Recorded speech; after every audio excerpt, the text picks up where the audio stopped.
Hey, everyone. Welcome to the Unfiltered podcast. This is Lee, and I have the joy of serving as the Executive Director of Church Planning for Converge. I'm Danny Parmelee, and I oversee church planning for Converge Mid-America. And we're going to take a little bit of time in this podcast to kind of follow up to a previous podcast where we were talking about kind of that last month lead up to the grand opening. And specifically, we're going to take some time and just talk about how to maximize that moment. Like, how do you maximize that grand opening experience to really gain as much momentum as you possibly can, and at the same time know kind of like, this is what we have to work with now. Let's begin to build the plane. um I mean, rewind, tell us just a little bit about your grand opening experience, Danny, at Epicos. Yeah. So this was way back when. I think they just invented the wheel. But this is Wow. 2005, and we honestly we did wing a lot of things, and I just know that which we talked about last time, setting expectations, I think is just really important for yourself, for your team, maybe even for your family. But I would say that some of those things that we almost forget about are getting enough sleep, because on sleep deprivation, I think that we can, each person reacts a little bit different, but you can also be angry and irritable and, make bad decisions. So even thinking through, because there's so much pressure, there's so much emotional weight, there's so much work to do. It can be like, oh, we're going to stay up till midnight and, put this last jungle gym together for the kids, or we have to print out these things, or, do this, that, the other thing. So making sure that you're in a healthy frame of mind, body as well too, eating well, all of those different things, because I think that once launch day comes, I mean, you should be getting up early if you're having a Sunday morning service. That take some time to even pray, to walk around the area, and just be in that good mental state of mind as kind of a primer and starter. Oh, that's good. I uh what did you like, walk us through that morning? So what time did Yep. you grand open, if you can remember Yep. back to 2005, and why'd you choose that time of the day? Mhm. And did you plan for an hour and a half? Did you plan 45-minute service? Just walk us through a little bit of the details of that grand opening day. Yeah, so, we launched on a Saturday night, which I do not recommend. As I said, we were winging it. We made lots of mistakes along the way, but that we were renting from another church. They couldn't do Sunday mornings. They actually had someone using the building Sunday night. So we originally started with Saturday nights, and we thought, hey, this would be actually great. Our launch actually did go fairly well. I mean, we had at that time, our launch team was about the traditional 40 people, and I think we had maybe about 150 that showed up, and there, it was a 180 to 200 seat old Presbyterian church, so it had a good feel and a good vibe. Nothing huge, but for us, I just remember specifically when all of a sudden they started taking out folding chairs to accommodate some of the guests. So this old Presbyterian church that hadn't seen a lot of life before, in the last 10 years, and all of a sudden there's folding chairs coming out. That was kind of what the Lord image that the Lord had kind of burned into my mind. I can't remember what time, but I know I was so excited. I was probably there Saturday morning, doing unnecessary tasks like pushing Oh, things absolutely. around and polishing, I don't know, old dusty books in the back library that no one would go to, whatever. I mean, I was just, there was so much excitement. Here's what I think, though, maybe I missed out on, is making it an exciting moment for the rest of the launch team.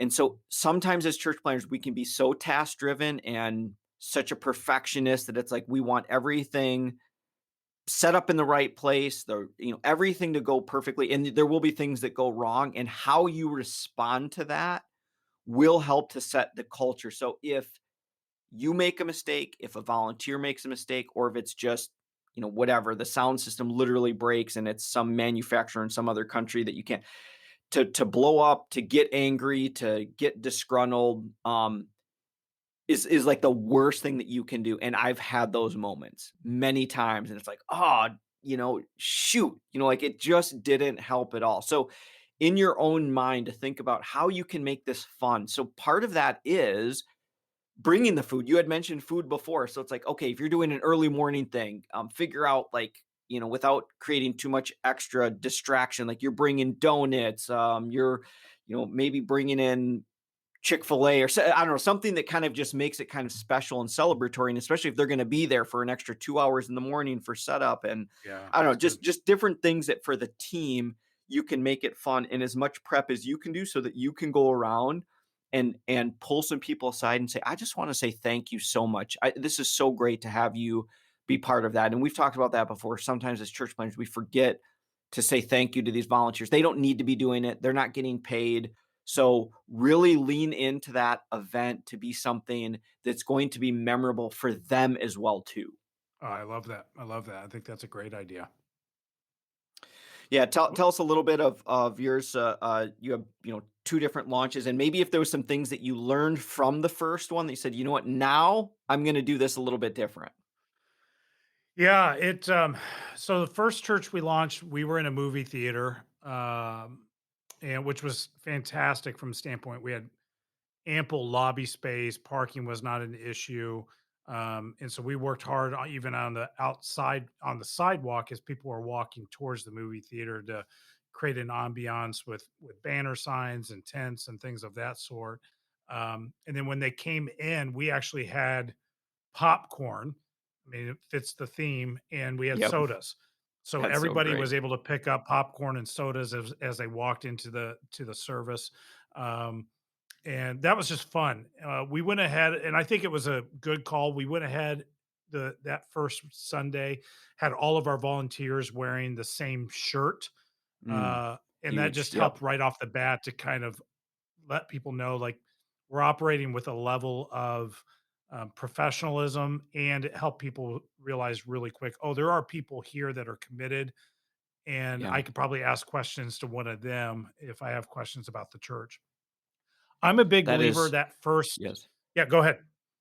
No, I was gonna say that is so huge, and I just want to restate that because I know that for church planners you can be pinching pennies, and it's like, oh well, we'll just do a lanyard instead of a T-shirt. Just being able to have where someone can easily see, and in it even from afar, where you see speckled throughout. Oh, everybody who's in an orange shirt or a blue shirt or whatever the colors are that you've chosen for that, it really helps to demonstrate, like you said, that there's a group of people here. It's not just a single pastor, cult leader, Yep. there's other people here who are committed to this, and it's really easy to be able to find them.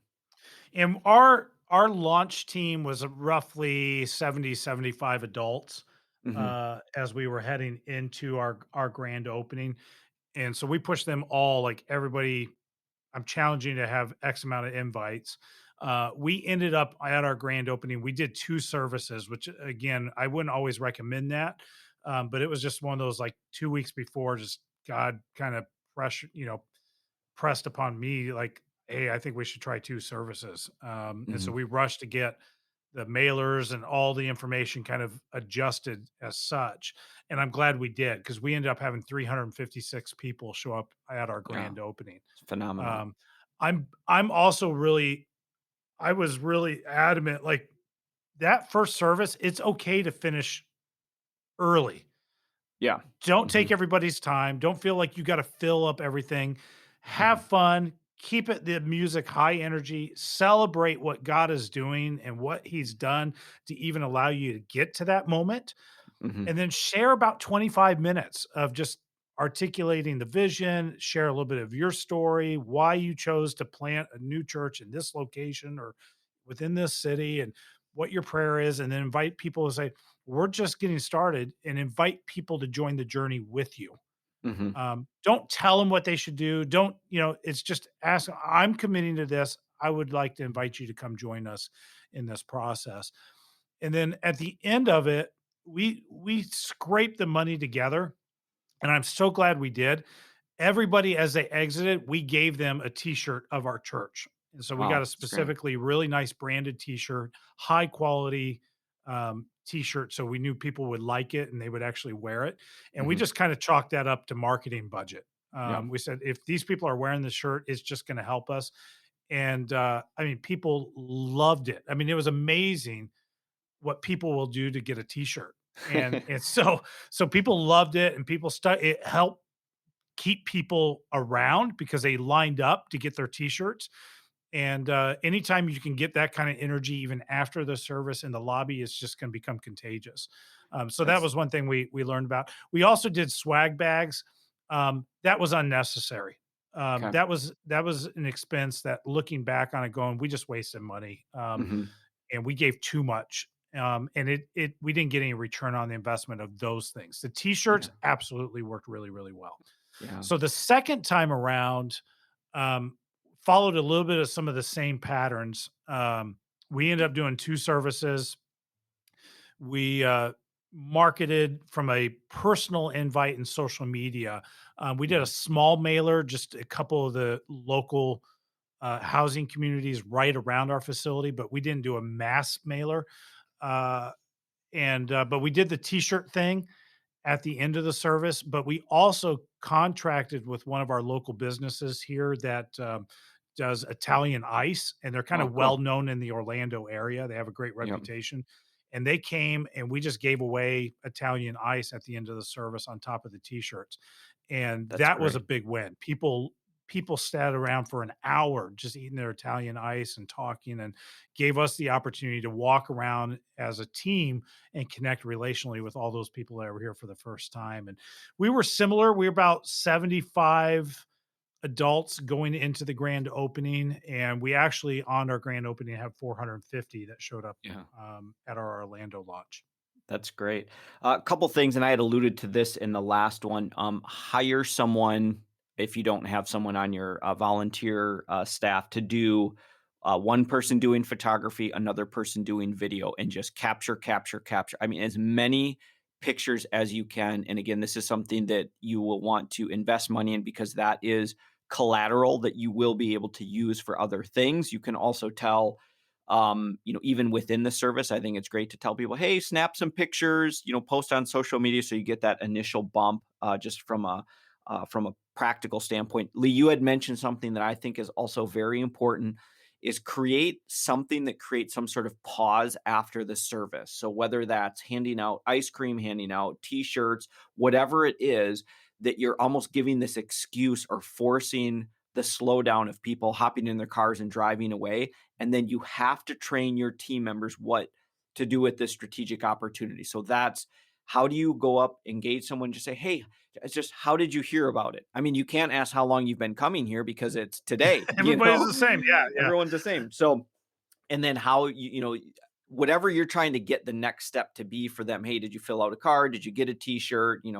Whatever, without being pushy and weird type of thing. Train people not to be weird, I think, is just really important. So create that hangout time, but then you have to train your volunteers for that. The other thing for your kind of volunteer and leader training is to know what to do if something goes wrong. So who do they talk to? So do they talk to you? But if it's you're preaching, then who's the next person? Or you have it kind of lined out like, hey, if there's any problem in the children's area, this is who you talk to.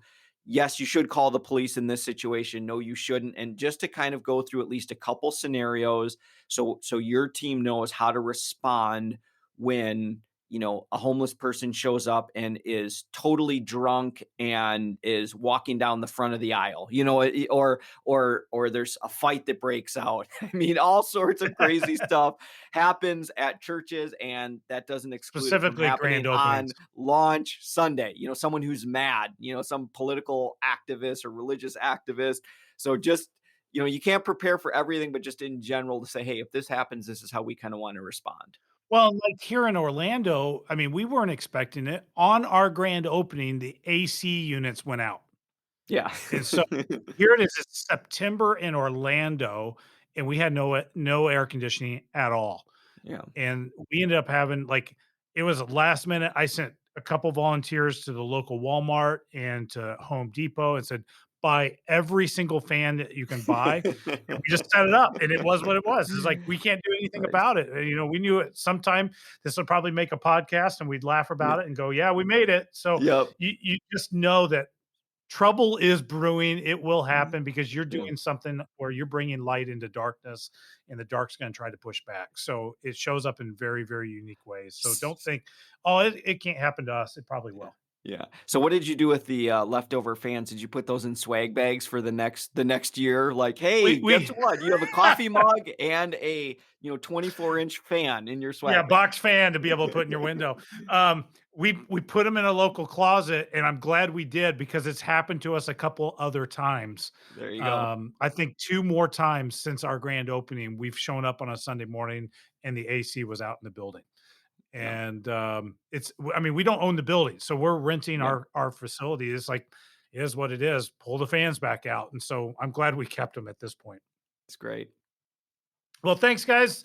Danny, it's been fun conversation. Just talking about that grand opening experience, and hopefully, for our listeners out there that are in that preparation mode towards the grand opening, that you found at least 1 or 2 things to be able to take back that'll help you in that process as well. I want to thank everybody for tuning in to our Unfiltered podcast. And until next time, keep it real.